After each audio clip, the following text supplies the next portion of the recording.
6 अपराधों से बच जाए जो भक्तों के प्रति होते हैं। भक्त के ये 6 अपराध तुम्हारी भक्ति को ढक देंगे। पहला, किसी भी महात्मा के वास निरूपण पर जो हम निंदा करने लगते हैं। हमारी सामर्थ्य नहीं कि हम क्या जाने वो कैसे रह रहे हैं। महाप्रभु चैतन्य देव एक दिन कीर्तन में बहुत उल्लसित होकर उन महापुरुष का नाम ले रहे थे, बार बार नाम उच्चारण कर रहे थे। हमें नाम विस्मरण है। बहुत सुंदर पोशाक महंगी महंगी पहनते थे, पान पाए, इत्र लगाए, फुलेल केशों में सजाए। बहुत वर्ष हो गए पहले चैतन्य महाप्रभु के पावन चरित्र का पठन किया था, इसलिए स्मृति नहीं उनका नाम, उनके नाम का। पुंडरीक विद्या, हाँ यही नाम, पुंडरीक विद्या। तो गदाधर आदि जो भगवत महाप्रभु के पार्षद थे, उन्होंने सोचा कि जब महाप्रभु भाव में ऐसा उनका नाम उच्चारण कर रहे हैं तो कोई वीतराग बड़े परमहंस महापुरुष होंगे, चलो उनके दर्शन करने चलते हैं। तो पता चला कि अमुक जगह वो आए हुए हैं। वहां तो देखा बहुत सुंदर पलंग, दुग्ध फेन जैसा, ऊपर से गद्दे के ऊपर चदर और गिरदा लगे हुए हैं, और केस जो फुलेल से ऐसे सुगंध आ रही है, पान खाए। तो गदाधर जी के मन में आया कि इतना विलासितापूर्ण जीवन और ये भगवत भक्त हो सकते हैं। संशय हुआ। तो एक जो महाभागवत साथ गए थे, तो उन्होंने भगवान श्री कृष्ण की रूप माधुरी का भरा हुआ श्लोक गान किया। जो ही श्लोक सुना हुंकार मारी, और धूल धूसरी हा कृष्ण हा कृष्ण। और वो सब जो अब उनकी समझ में आया कि अरे महाप्रभु जो बोल रहे थे परम सत्य, वो प्रेम के अष्ट सात्विक भाव संवरण होना मुश्किल हो गया। अष्टधारा नाक बह रही, धूल धूसरी थी। गदाधर जी ने चरण पकड़े और कहा मेरे से भारी अपराध बन गया। ऐसे महापुरुष के बाहरी स्वरूप को देखकर हमारे अंदर अश्रद्धा हुई थी, दोष दर्शन हुआ था, क्षमा चाहता हूं। कैसे क्षमा हो? तो शिष्यत्व स्वीकार किया। चित्र में ऐसा पढ़ा, किसी भी भक्त या महात्मा के वास निरूपण, वेश निरूपण की अगर वृत्ति आपने की तो अपराध बन जाएगा। अरे ये तो ऐसा, इनको तो ऐसा होना चाहिए, इनको तो ऐसी जगह रहना चाहिए, इनको तो ऐसा नहीं। कुछ महापुरुषों की स्थिति होती है, कुछ तो उस स्थिति का दंभ करते, कुछ स्थिति होती है। हम क्या जाने कौन स्थिति में कौन दंभ कर रहा है। जिनके वचन श्रवण से, दर्शन से, संभाषण से हमारे हृदय में भागवतिक परमाणु उदय होते हैं, उन महापुरुषों के चरणों की वंदना उनकी वाह स्थिति पे नहीं देखते। हो सकता है सोने चांदी के सिंहासन पर बैठे हो, छत्र हो, चमर डुल रहा हो, वो स्थिति ब्रह्माकार है, स्थिति भगवदाकार है, कैसे पता चलेगा? परशुराम जो आचार्य जी थे, उनके आश्रम के बाहर लिखा था, माया सगी न तन सगा, सगा न ये संसार। परशुराम ये कह रहे सगा सुसिरजन हार। तो एक लंगोटी लगाए, लौकी की कमंडल लिए और भारी वैराग्य वृत्ति के अंदर गए और कहा ये श्लोक किसका लिखा हुआ है? दोहा। तो उनका गुरुदेव का कहाँ है? तो गए, देखे गिरदा लगा हुआ, छत्र लगे हुए परशुराम देवाचार्य जी महाराज। तो उनका, महाराज आपका श्लोक लिखा हुआ है? बोले हाँ। तो बोले केवल लिखा हुआ है या है आप में?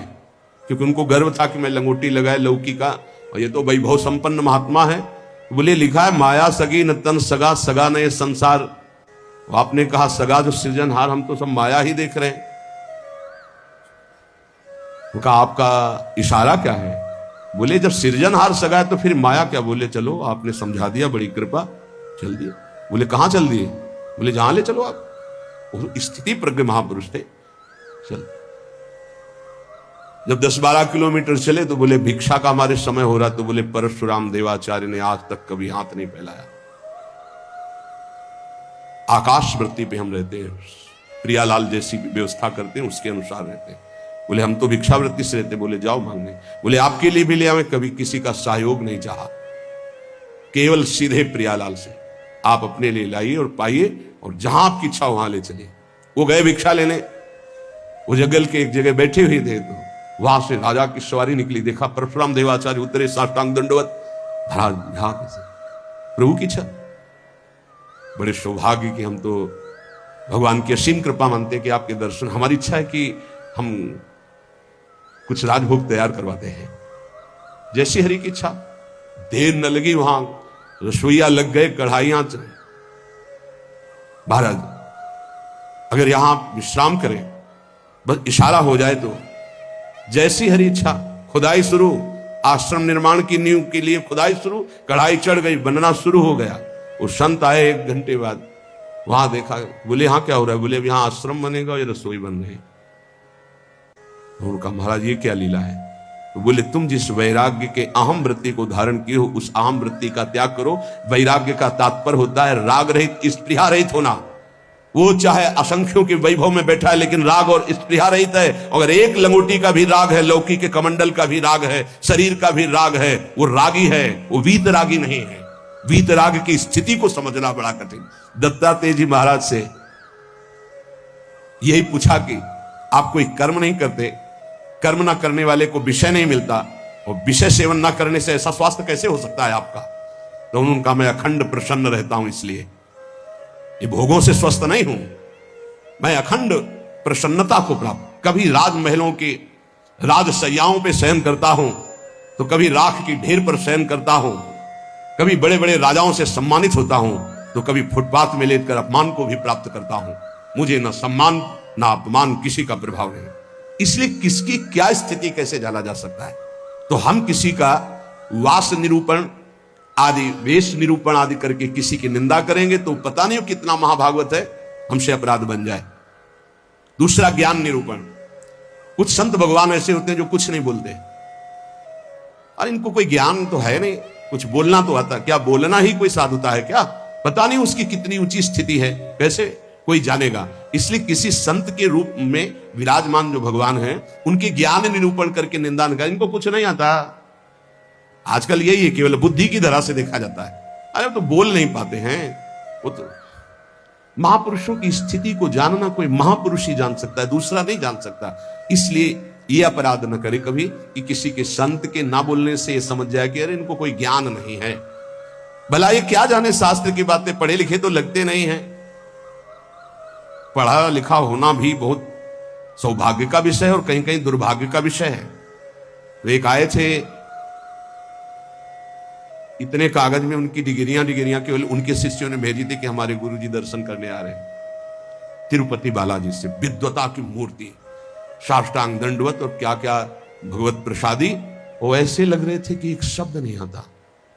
मतलब बड़े बड़े शंकराचार्यों को पढ़ाया था उन्होंने, उनकी वो शिष्यों ने जो दिया था उसमें दिखाई दे रहा। बड़े बड़े शंकराचार्यों को उन्होंने विद्या पढ़ाई थी। विद्या विनयम ददाति, वो देखने को मिला कि विद्वान में कैसी दैन्यता होती है। कबीरदास जी के पास एक विद्वान दिग्विजयी भेजा गया शास्त्रार्थ के, तो उनका भैया हमको कोई शास्त्रार्थ आता नहीं करना। तो बोले काशी के विद्वानों ने कहा यदि आप हार लिख दिए पूरी काशी हार गई। बोले ऐसी बात? तो पढ़ के समझे हो कि समझ के पढ़े हो? वो भी पलटाते हैं, सरस्वती काम नहीं करी। पढ़ के समझे हो कि समझ के पढ़े हो? आखिरी बात शिष्य बन गए थे, बहुत बड़े भगवत अनुरागी बने। तो किसी भी संत के प्रति ये भाव नहीं कि ये पढ़े लिखे नहीं है, बोल नहीं पाते, तो इनको कोई ज्ञान नहीं है। तीसरा, किसी संत की जाति निरूपण कर देना बहुत बड़ा अपराध है। देखो ये जो जाति पाति है ना, ये धर्म का पालन करके भगवत प्राप्ति के लिए थोड़े समय तक के लिए सहयोगी। नहीं, हम आपको बताएं, एक ही कपड़ा है और एक ही पहनने वाला है, बस इतनी खास बात समझ। कपड़ा सबका पांच भौतिक, पहनने वाले सब अविनाशी भगवान के अंश, कोई अंतर नहीं है। बस अंतर बनाया गया है इस अंतर को मिटाने के लिए कि हम साधन पद्धति से अपने अपने धर्म का पालन करते हुए परम धर्म भगवान को प्राप्त। लेकिन जो परम धर्म में स्थित है, भागवत धर्म में, उनकी जाति निरूपण नहीं करना चाहिए कि ये तो सुना है कि अमुक जाति के संत हैं। बड़ा अपराध होता है, बड़ा अपराध। ऐसा कभी नहीं करना चाहिए। हाँ, चरण रज लेके माथे पे लगा, अहो बत्सो पचतो गरियान यज्ञ वर्तते नाम तुभ्यम। देखो राजसू यज्ञ में पूर्णता स्वपच वाल्मीकि की पूजा करवाकर श्री भगवान ने इसीलिए करवाई, इसीलिए करवाई। सब बड़े बड़े महापुरुष आए थे, लेकिन दैन्यता की मूर्ति भगवत भाव में निरंतर डूबे हुए सुपथ वाल्मीकि जी की आराधना करवाई कि पूर्णता उन्हीं से हुई। जो दैन्य है वो महाभागवत किसी जाति पक्ष से नहीं देखा जा सकता कि अरे तो ऐसा जो देखेगा तो उसके सुकृत नष्ट हो जाएंगे। पूज्य बाबा। चौथा, वृत्ति निरूपण। ये तो पढ़े ही रहते, हमने कभी इनको माला लिए तो देखा नहीं, और कुछ भजन ध्यान तो करते नहीं है, इसलिए तो केवल हमें लगता है कि बस खाते पीते हैं इसी में, और कोई भजन। ये हमने संतों को देखा है। एक संत भगवान 8 बजे सुबह उठते थे गंगा नहाने के लिए, 8 बजे सुबह, पर वो एकांत में, तो लगता 8 बजे सुबह गंगा स्नान करते हैं, प्रायः 3 बजे स्नान हो। तो एक दिन जिसमें वो शयन करते थे उसमें गए, काफी बड़ा था, एकांत में आसन की, आज इनकी वृत्ति देखेंगे क्या है। बहुत ही गंभीर मुद्रा में वो रहते थे, पर प्रायः पूरे आश्रम में था कि ये प्रमादी हैं, सोते रहते हैं। 11 बजे तक उनको जगते पाए हम, जहां सब लेटे उनको उठ के बैठ, वो लेट गए थे, उठ के बैठ गए। 3 बजे तक बिल्कुल एक आसन पर, 3 बजे फिर लेट गए, 8 बजे सुबह। संतों को जानना बड़ा कठिन है, उनकी क्या दिनचर्या है, वो कैसे भाव में रहते हैं। केवल बाहरी व्यवहार देख करके उनकी निंदा कर देने से सुकृत नष्ट हो जाएंगे, भक्ति ढक जाएगी। स्वरूप निरूपण। ये महात्मा में तेज तो है नहीं चेहरे में, ये तो ऐसे ही मालूम देते हैं कोई साधु तो नहीं, क्योंकि चेहरा नहीं बता रहा है। नहीं, ऐसा नहीं है। अगर महात्मा की पहचान करनी तो तुम्हें महात्मा होना पड़ेगा। महात्मा बनकर ही महात्मा को पहचाना जा सकता है, दूसरा नहीं पहचाना जा सकता। बाहर से किसी के रूप को देखकर थोड़ी तुम जान सकते हो कि रूप तो आप गौर से देखिएगा, किसी किसी के मांस भक्षण करने वाले का भी चमकता रहता है, मलाई रबड़ी खाने से भी रूप चमकने लगता है, थोड़ा सा संयम रखे तो उससे भी चमकने लगता है। अब वो महात्मा किस कोटि का भजन कर रहे हैं, कोई रूप से थोड़ी महात्मा का लेना देना होता है। अब श्रीधर बाबा की छवि जब लगे तो आप देखना लंगोटी है, हड्डी हड्डी दिखाई दे रही, गाल चिपकी हुई है, आंखें धसी हुई हैं। आपको पता है, खुद देखे हुए हैं कि 24 घंटे भजन में मगन। तो किसी महात्मा के रूप को देख करके ऐसा कोई रूप निरूपण करेगा तो उससे अपराध लग जाएगा, और प्रायः ये ध्यान नहीं दिया जाता। ऐसा धातु निरूपण। भगवत विग्रह पाषाण का है कि ये धातु का है, सामने पूछे ये पत्थर के भगवान है कि इसमें अष्ट धातु के। घोर अपराध बुद्धि। भगवत विग्रह सामने नहीं, भगवत विग्रह साक्षात अर्चावतार भगवान है, भाव उसमें। ये नहीं कि सामने जाके पूछे संगमरमर के बने हुए कौन सी धातु के बने हुए भगवान है, ये अपराध। धातु निरूपण भगवत विग्रह या भगवत भक्त के पास। जैसे वैराग्य में धातु स्पर्श निषेध किया गया है, या तो सन्यास में नारियल का पात्र और वैष्णव जनों में रज का पात्र। धातु के पात्र के प्रयोग का निषेध है वैराग्य में। लेकिन जो महापुरुष हैं, मान लो उनको सोने की थाली में पा रहे हैं, उनकी क्या स्थिति है। अब हम देख करके अपने वैराग्य का वहां भाव थोपे, वो स्थिति उनकी क्या है। वैराग्य का भाव थोपे तो फिर अपराध बन जाएगा। किस स्थिति में कौन महापुरुष है जानना मुश्किल है। सबको भाव से नमस्कार करके हम अपने भाव को सुरक्षित रखते हैं।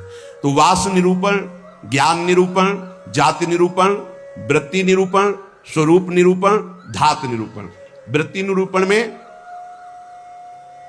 ये भिक्षावृत्ति तो करते नहीं, केवल भंडारा खाते हैं। आपको क्या पता किसकी क्या स्थिति है, वो कैसे। संतों की लीला भगवान जानते हैं, या तो वो संत जना दे तो जानने में। अपने लोग इसकी परवाह करते हैं क्या। कहीं कौन से अपराध ऐसे बन जाते हैं जो हृदय को कठोर कर देते हैं। इसलिए शांत। ब्रज में मुझे एक महात्मा मिले थे, उन्होंने मुझे कुछ उपदेश दिए, मैंने उड़िया भाषा में अपनी डायरी में लिखे थे। उन्होंने उपदेश दिए कि अगर ये आपके अंदर भाव आ जाएगा, लक्षण आ जाएंगे, तो आपको भगवान अपनी तरफ से आके दर्शन दे देंगे। बड़े महात्मा थे, तो बाबा ने उड़िया भाषा में अपनी डायरी में लिखा था, उसका हिंदी लिपि में यहां वर्णन है।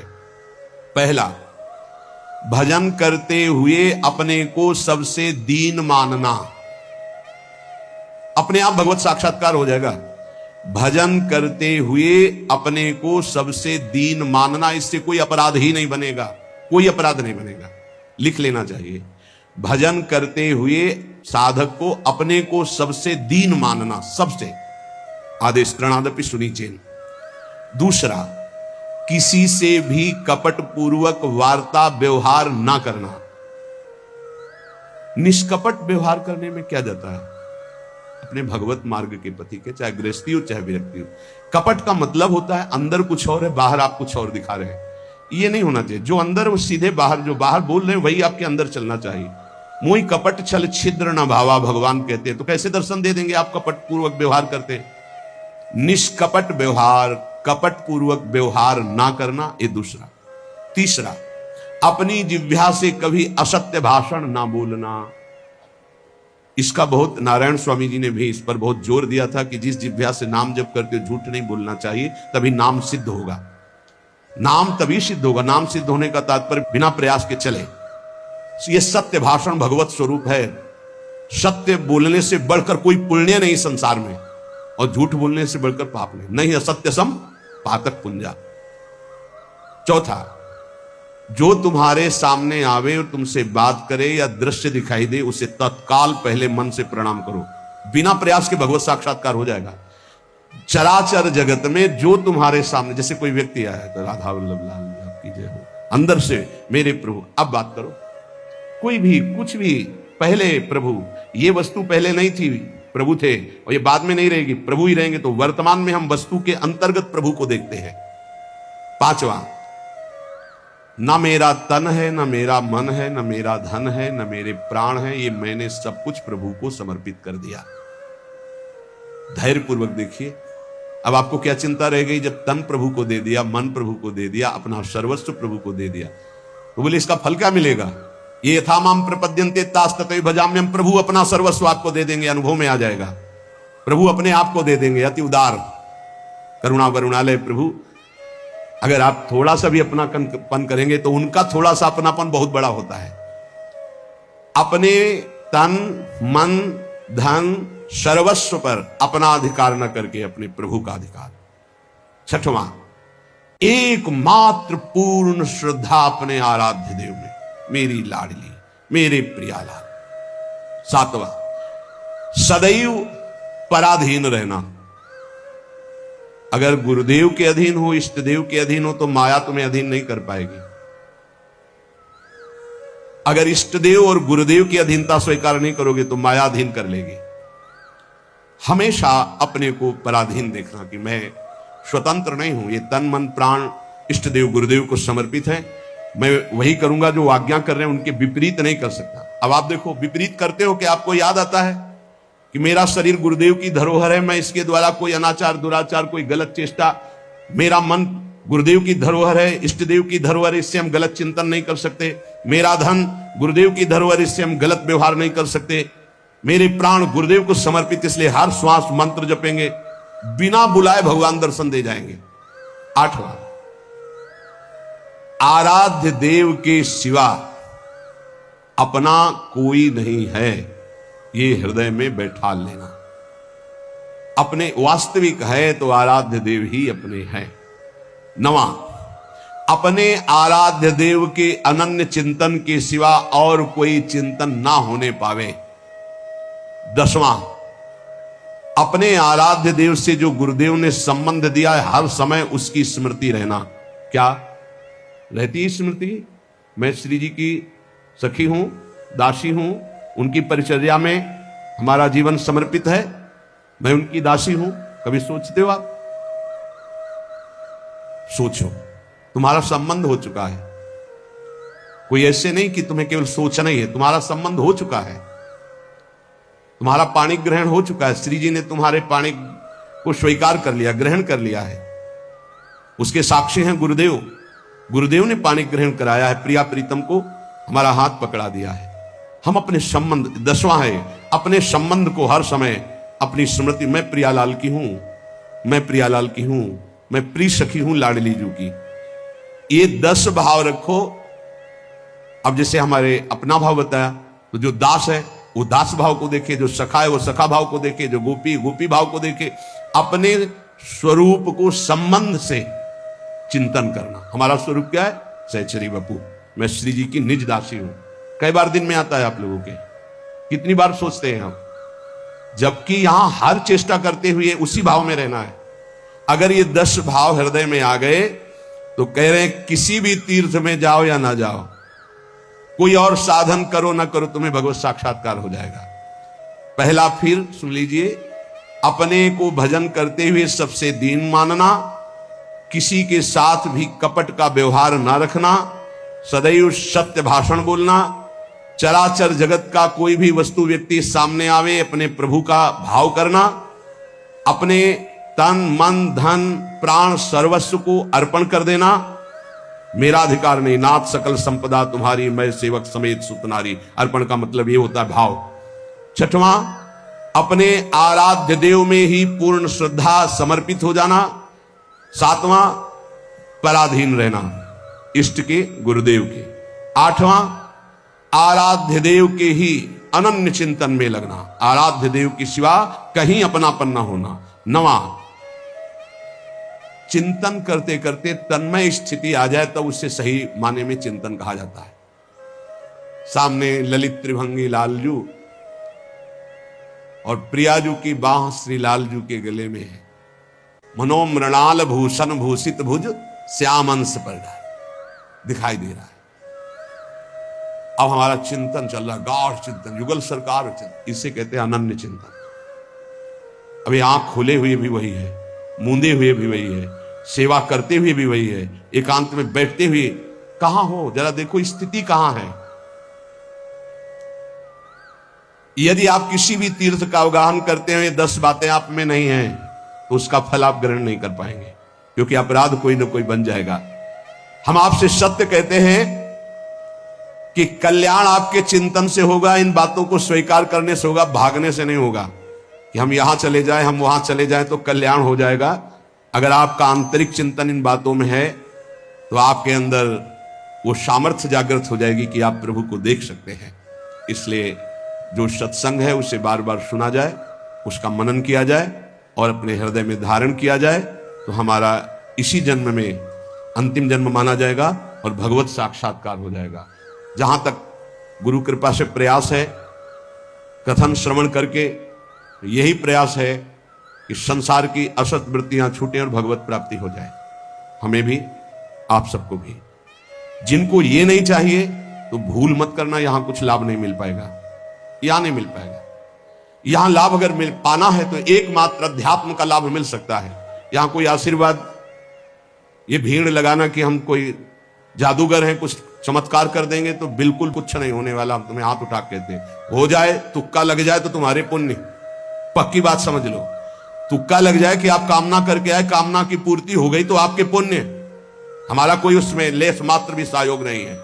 पुण्य आए वृंदावन धाम संत दर्शन के, आपकी भावना, आपकी कामना पूर्ण हो जाए, वो आपका भाव। हमारा लक्ष्य है भगवत प्राप्ति। अगर आपके हृदय में भगवत प्राप्ति की लालसा है और आप आगे बढ़ रहे हो तो हम हृदय से आपका स्वागत करते हैं और हमारी प्रियालाल की कृपा वृत्ति आपको उठाती चली जाए और आप इस संसार, राग, आसक्ति, ममता, चिंता, शोक, मृत्यु, भय, इससे ऊपर उठे।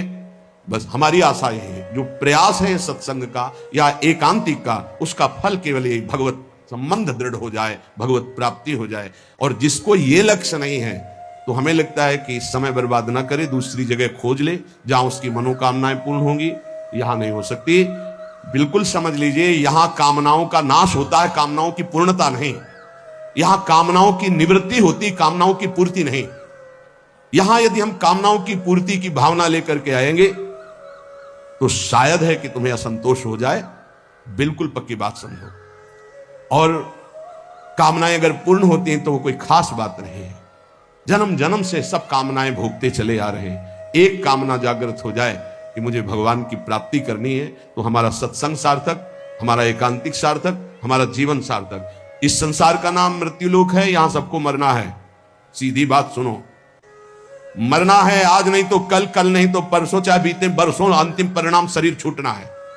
जब शरीर छूटना है तो सब कुछ छूटना है। तो इसलिए हम इसका महत्व नहीं रखते। दुख सुख भोग कर समय काट लो, राधा राधा राधा बोलो और जन्म जन्मांतरों के पापों का नाश करके परमानंद में निमग्न हो जाओ। हमारा लक्ष्य यही है। आज बनावटपन बहुत पसंद किया जाता है। आज मधुर वचनों के द्वारा तुम्हारी कामनाओं की पूर्ति के वादे बहुत पसंद किए जाते हैं। वो यहां नहीं है, नहीं होगा। वृंदावन की भूमि से कह रहे हैं, यदि आपका लक्ष्य भगवत प्राप्ति नहीं है तो यहां आना, आपका हमारे पास आना यहां व्यर्थ माना जाएगा। आप अन्यत्र देख लीजिए। भगवान नाम जप, आचरणों की पवित्रता, भगवत प्राप्ति, तो जी जान से आपके मित्र हैं, सहयोगी हैं, आपके चरणों की वंदना करेंगे और आपका आदर से हम संभाषण भी और आदर से आपको परमार्थ में बढ़ाने की वृत्ति भी। परमार्थ से प्रिया प्रीतम से मतलब नहीं, अपने शरीर और कामनाओं की पूर्ति से। तो प्रणाम, दूसरी जगह देख लो, यहां भीड़ लगाने की जरूरत नहीं है। हृदय से कह रहा हूं, हृदय से कह रहा हूं। यहां ऐसा कोई प्राविधान नहीं कि आपकी कामनाओं की पूर्ति हो जाए। यहां एक ही प्राविधान है, मन वचन कर्म से प्रभु का होके और सच्चिदानंद सुख में निमग्न होना। इसी बात का प्रश्न और इसी बात का उत्तर, अन्यथा कोई प्रश्न नहीं होगा। अगर वो प्रश्न प्रभु से संबंध नहीं रखता तो ना प्रश्न करता वहां बैठ पाएगा और ना प्रश्न होगा। केवल प्रश्न प्रभु की प्राप्ति होगा। हमारे जीवन का लक्ष्य तुम्हारे प्रपंचों का उत्तर देना नहीं। हमारे जीवन का लक्ष्य तुमसे प्रपंच वार्ता करना नहीं कि मैं बहुत विद्वान हूं। बिल्कुल पढ़े लिखे नहीं हूं। कक्षा 9 पढ़ाया गया, प्रभु ने पढ़ाया, उसी के जो शब्दावली है जीवन के अनुभव की है, जीवन के चलने की है, वो भगवत मार्ग की है। प्रश्न केवल भगवत प्राप्ति का, प्रश्न भजन का, प्रश्न भजन में आई हुई समस्या का। बस अगर ये प्रश्न नहीं तो प्रश्नकर्ता और प्रश्न दोनों बार हो जाएंगे। हमें ऐसे प्रश्नों से नहीं मतलब, हमें ऐसे प्रश्नकर्ता से मतलब नहीं जिसको भगवत प्राप्ति नहीं करनी है। यह हमारा मार्ग ऐसा नहीं, खिलवाड़ का मार्ग नहीं, केवल भगवत प्राप्ति का मार्ग है। और शुरू भी इसी बात से किया था। जो बात अभी निकल गई, अगर वो टेप हो गई और हजारों बार हजारों लोगों को सुनने में आएगा तो उनका मंगल होगा, बस इस बात से। अब वो एक अलग रूप होता चला जा रहा है। फालतू के जो प्रश्न जिनका हमसे, हमारे भागवतिक मार्ग से कोई संबंध नहीं है, ऐसे प्रश्न ना हम सुनेंगे ना ऐसे का उत्तर दे पाएंगे। हमारी क्षमता नहीं है, क्योंकि हमारे केवल प्रियालाल भगवत प्राप्ति की वार्ता, अन्यथा मौन श्रवण इंद्री बंद। क्योंकि बहुत कम समय जीवन का बचा है जो प्रियालाल में जाए, हमारा भी और आपका भी। पता नहीं है कौन सी श्वास आखिरी हो। व्यर्थ के प्रपंच में समय नष्ट करना यह बर्दाश्त नहीं। इसलिए भगवत प्राप्ति के मार्ग में चलने वाले उपासकों का स्वागत है। जो हृदय में है, जो गुरुदेव प्रताप है, उसमें साझा है आपका। यदि भगवत प्राप्ति नहीं तो राधा वल्लभ श्री हरिवंश, भीड़ लगाने की जरूरत नहीं। हम अयोग्य हैं, हम आपकी कामना पूर्ण नहीं कर सकते, हम आपके प्रपंचों का उत्तर देने लायक नहीं हैं। आप कहीं और स्थान देख लीजिए। श्री राधा वल्लभ लाल की।